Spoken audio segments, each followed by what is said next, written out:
সকলোকে নমস্কাৰ জনাইছোঁ। আজি 2026 চনৰ অসমীয়া বিষয়ৰ মেট্ৰিকৰ এক্সাম আছিল, আমি সকলোৱে জানো, আৰু তাৰ সেই কুৱেশ্যন পেপাৰখন আমি আলোচনা কৰিবলৈ লৈছোঁ। তেন্তে পলম নকৰোঁ, আহা ভিডিঅ'টো আৰম্ভ কৰোঁ। ইয়াত প্ৰথম প্ৰশ্ন, দশম শ্ৰেণীকোঠাত সোমোৱা শ্ৰেণী শিক্ষকগৰাকীৰ নাম কি আছে? প্ৰকাশ গোস্বামী হ'ব উত্তৰটো। আৰু খ নম্বৰ আছে, ফ্ৰম ভলগা টু গংগা কাৰ ৰচনা? পণ্ডিত ৰাহুল সংকীৰ্তায়ন। আমি কিতাপত খুব ধুনীয়াকৈ উল্লেখ পাইছিলোঁ, খুব কমন কুৱেশ্যন হয়। 2 নম্বৰ কটো আছে, চমু উত্তৰ দিবলৈ কৈছে। 2 নম্বৰকে আছে, অসমীয়া জনগোষ্ঠীৰ ধাৰক বুলিলে কোনসকলক বুজা যায়? অসমীয়া জনগোষ্ঠীৰ ধাৰক বুলি ক'লে কছাৰী, চুতীয়া, কোচ, মেচ, ডিমাচা, দেউৰী, মিচিং, বড়ো, কাৰ্বি, তিৱা এইসকলক আচলতে বুজা যায়। নেক্সট, সৰ্বপল্লী ৰাধাকৃষ্ণৰ বিষয়ে চমু টোকা লিখিবলৈ আহিছে। এইটো কিতাপত খুব ধুনীয়াকৈ আছে, মানে 21 নম্বৰ পেজত আচলতে মোক কিতাপখন মই দেখাই দিবলৈ চেষ্টা কৰিছোঁ। নেক্সট, গ নম্বৰ, ছাৰ এজন উদ্যোগী হ'বৰ বাবে শিক্ষাগত অৰ্হতা কেনেধৰণৰ হ'ব লাগিব? এইদৰে কোনে সুধিছিল? তাৰ উত্তৰত শিক্ষকে কি বুলি কৈছিল?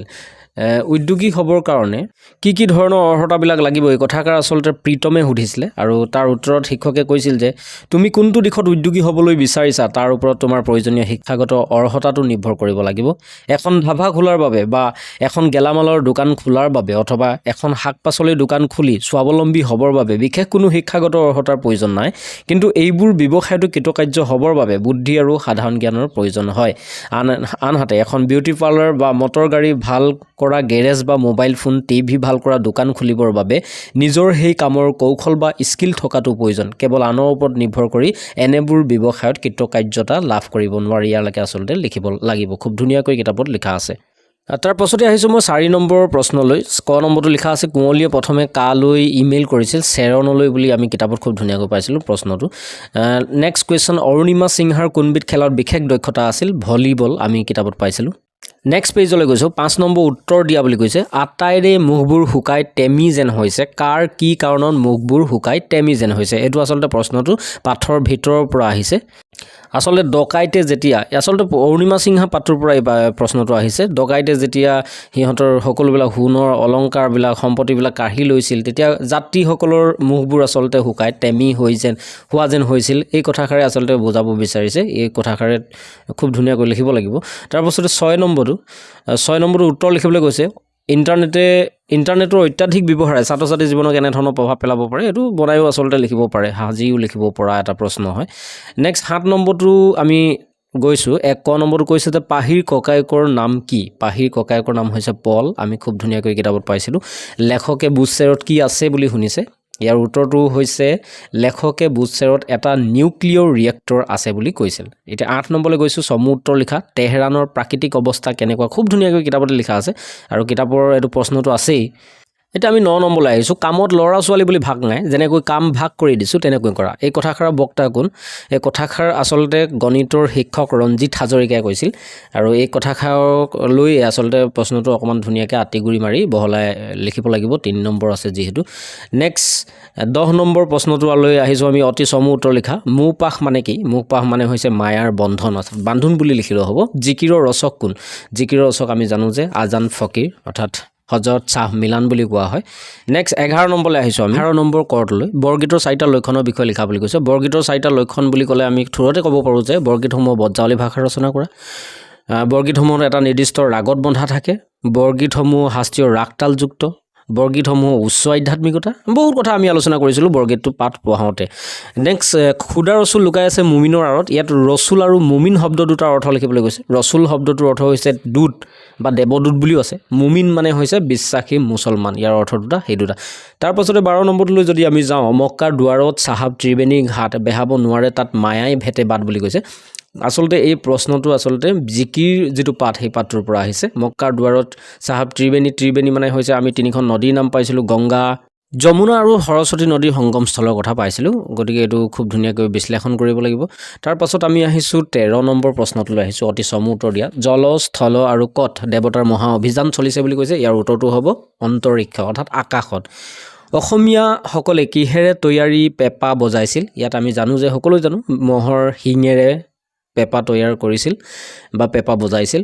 নেক্সট 10 নম্বৰটো, কবিয়ে কিমান বছৰ আগতে মানুহজনক লগ পাইছিল? আমি দৃষ্টান্তৰ কবিতাটোতে এই প্ৰশ্নটো পাইছিলোঁ যে কবিয়ে 25 বছৰ আগত, অৰ্থাৎ 25 বছৰ পাছৰ এটা দৃশ্য, 25 বছৰ আগৰ এটা দৃশ্য আমি দেখিবলৈ পাইছিলোঁ।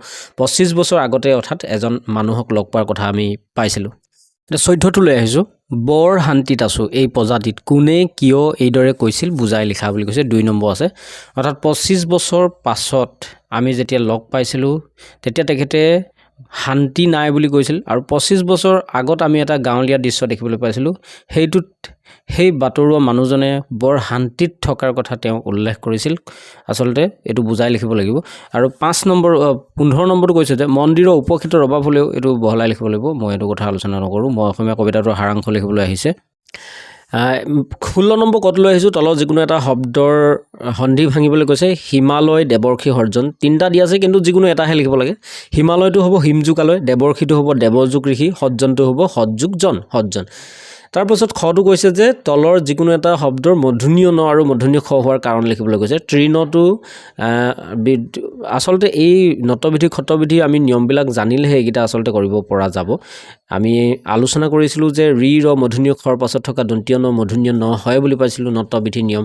গতিকে সেই নিয়মটো অনুযায়ী আচলতে এইটো হৈছে তৃণ ৰি কাডাল, আচলতে ৰি কাডালে আচলতে ৰি বুজায়। গতিকে ৰিৰ পাছত সদায় দন্তীয় নটো মূৰ্ধন্য ন হয়, আমি এটা নিয়ম পাইছিলোঁ। বিষণ্ণটো ঠিক তেনেকৈ মূৰ্ধন্য খৰ পিছত থকাৰ কাৰণে দন্তীয় ন মূৰ্ধন্য ন হৈছে।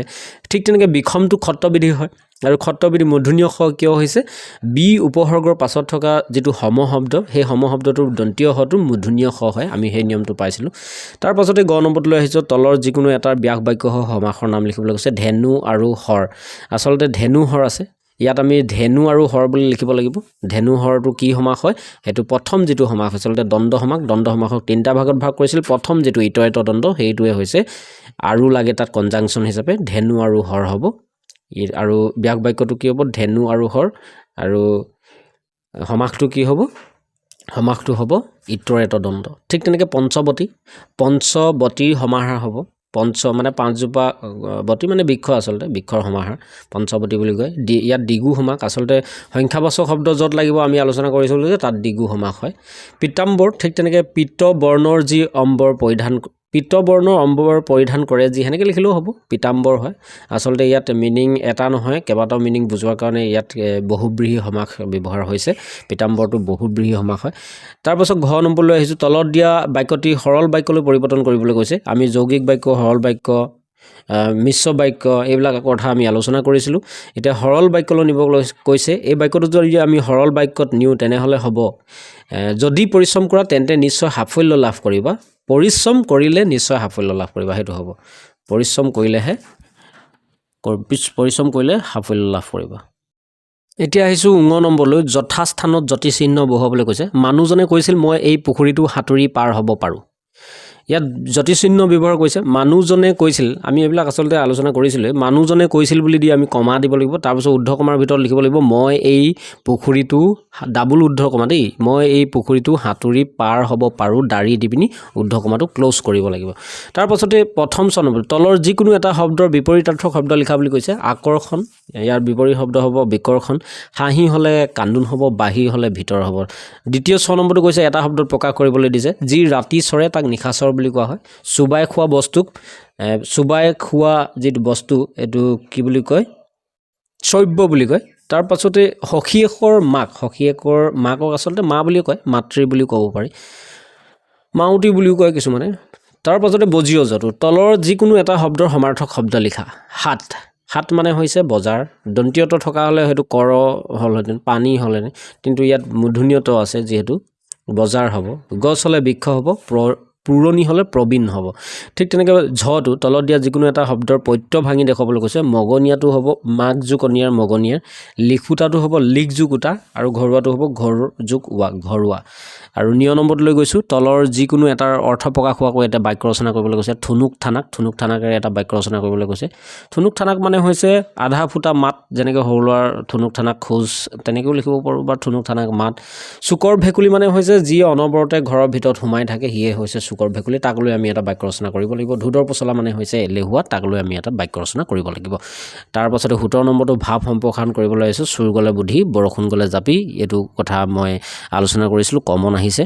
তাৰপাছতে খ নম্বৰটো এখন আবেদন লিখিবলৈ আহিছে এগৰাকী সম্পাদক আৰু সম্পাদিকা হিচাপে খুব গুৰুত্ব দিব লাগিব আচলতে আবেদন পত্ৰত তোমাৰ নাম আৰু ঠিকনা লিখিবলৈ কোৱা নাই শেষত বিনীত বুলি দি পিনি আচলতে সম্পাদক বা সম্পাদিকা হিচাপে লিখিবলৈ কৈছে তলতো ঠিক তেনেকৈ গটো একেই বাতৰি কাকতৰ সম্পাদকলৈ এখনি প্ৰতিবেদন লিখিবলৈ কৈছে 18 নম্বৰটো তলৰ যিকোনো এটা বিষয়ে এখনি ৰচনা লিখিবলৈ আহিছে আচলতে খুব কমন ৰচনা আহে প্ৰিয় সাহিত্যিক প্ৰিয় গ্ৰন্থ বৃত্তিমূলক শিক্ষাৰ ওপৰত আহিছে তাৰ পাছতে 19 নম্বৰটো খুব এটা কমন কোৱেশ্যন হয় 19-20 নম্বৰটো এটো বাৰে বাৰে এইকেইটা আচলতে প্ৰশ্ন আহি থকা দেখা যায় বৈচিত্ৰ্যময় অসম নামৰ দুটা পথ সন্নিৱিষ্ট অসমৰ যিকোনো দুটা জনগোষ্ঠী উৎসৱ পাৰ্বণৰ সম্পৰ্কে নাইবা অসমৰ যিকোনো এটা ইয়াত এটাই বুলি আছে আগতে কেতিয়াবা দুটাও আহে দুটা জনগোষ্ঠীৰ বিষয়ে বৰঙণি যোগা দুজন ব্যক্তিৰ বিষয়েও আহে এতিয়া এজন ব্যক্তিৰ বিষয়ে আহিছে এটা জনগোষ্ঠীৰ বিষয়ে আহিছে খুব ভাল কথা তাৰপিছত 21 তোলৈ আহিছোঁ গদ্যাংশৰ মূলভাৱ লিখিবলৈ কৈছে এই গদ্য এটা দিয়া আছে ইয়াৰ মূলভাৱটো ধুনীয়াকৈ লিখি দিলে হৈ যাব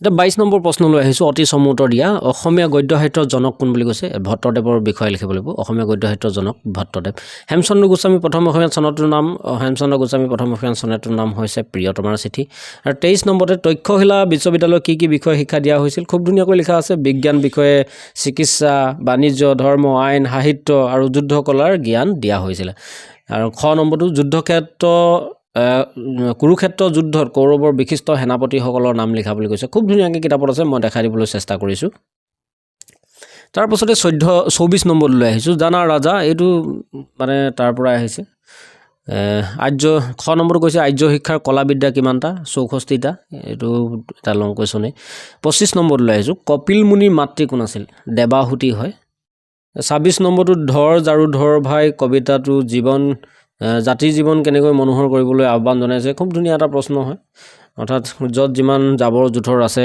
বীৰ বেখেৰে জাৰু ধৰিবলৈ কৈছিল হাৰি পুচি চাফা কৰিবলৈ কৈছিল য'ত যিমান মলি মামৰ আছে স্বাৰ্থ হিংসা দেশ আছে মানুহৰ মাজত সেইবিলাক চাফা কৰিবলৈ কৈছিল তাৰ পাছতে 27 নম্বৰটো তথাপি তুহাক দেখন্তে দৰত উৰি যায় মোৰ জিঅ এইটো এটা পদ্যৰ পৰা আহিছে খুব ধুনীয়া প্ৰশ্ন হয় এইটো লং কুৱেশ্যন হয় আমি আলোচনা কৰিছিলোঁ 28 নম্বৰলৈ আহিছোঁ তলত দিয়া যিকোনো এটা শব্দৰ বিপৰীত শব্দ লিখা বুলি কৈছে উন্নতি হ'লে মানে অৱনতি হ'ব উন্নতি কৰা অৱনতি হোৱা বা কলা হ'লে বগা হ'ব তাৰ তলতো হৈছে তলত দিয়া যিকোনো এটা শব্দৰ বিপৰীত লিংগ লিখিবলৈ কৈছে দৰা হ'লে কন্যা হ'ব ককা হ'লে আইতা হ'ব তলত দিয়া যিকোনো এটা শব্দৰ সমাৰ্থক শব্দ লিখিবলৈ কৈছে বিপদ হ'লে সমাৰ্থক হ'লে সংকট হ'ব নবীন সমাৰ্থক শব্দ নতুন হ'ব তাৰপিছত ঘ নম্বৰটো কৈছে যে অভি উপসৰ্গ ব্যৱহাৰ কৰি এটা বাক্য লিখিবলৈ কৈছে অভি উপসৰ্গটো লৈ আমি এটা শব্দ প্ৰথমতে লিখিব লাগিব অভিমান বুলি লিখিব পাৰোঁ তাৰ লৈ আমি এটা বাক্য ৰচনা কৰি দিলে হ'ল বা শ্ৰীকৃষ্ণই যশোদাক অভিমান কৰিছিল গাখীৰ খাব নিদিয়াৰ কাৰণে অভিমান কৰিছিল তেনেকৈ আমি লিখিব পাৰোঁ